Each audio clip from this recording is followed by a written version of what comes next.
जय माता दी।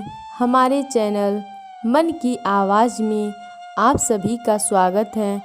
आज की हमारी कहानी है संकटा माता और उनकी भक्त मालिन की। एक समय पहले की बात है। किसी नगर में एक मालिन रहती थी। उसका 4 साल का एक बेटा था। उसके पति की मृत्यु हो चुकी थी। मालिन की सास बहुत कठोर हृदय की महिला थी। वह उसे बहुत दुख देती थी। एक दिन उसकी सास ने दोनों को घर से निकाल दिया। मालिन और उसका बेटा दोनों रोते रोते चलते चलते एक घने जंगल में पहुंच गए। वहां एक बड़े से पेड़ के नीचे वो दोनों बैठ गए। तब उन्होंने देखा कुछ ही दूरी पर संकटा माता का मंदिर था, जहां बहुत से लोग दर्शन के लिए आते थे।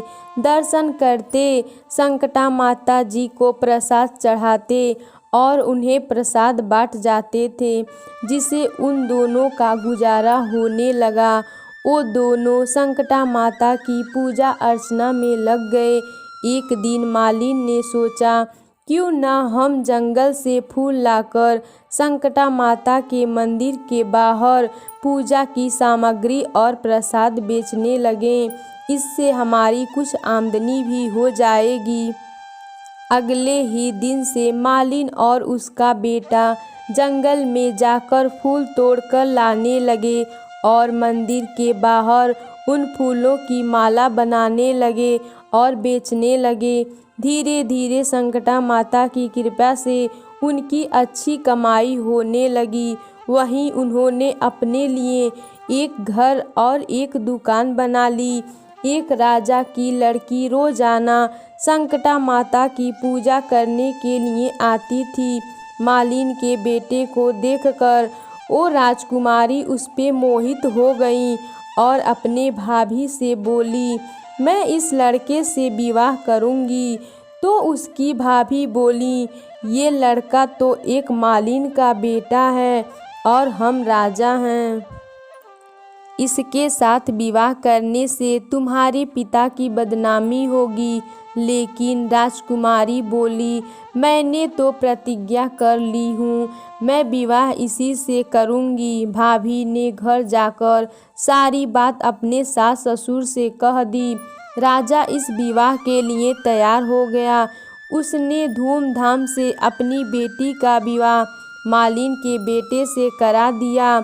मालिन सबसे पहले अपने बेटे व बहू को संकटा माता के मंदिर में ले जाकर पूजा पाठ व्रत करवाने लगी। संकटा माता से उन्हें आशीर्वाद दिलवाया।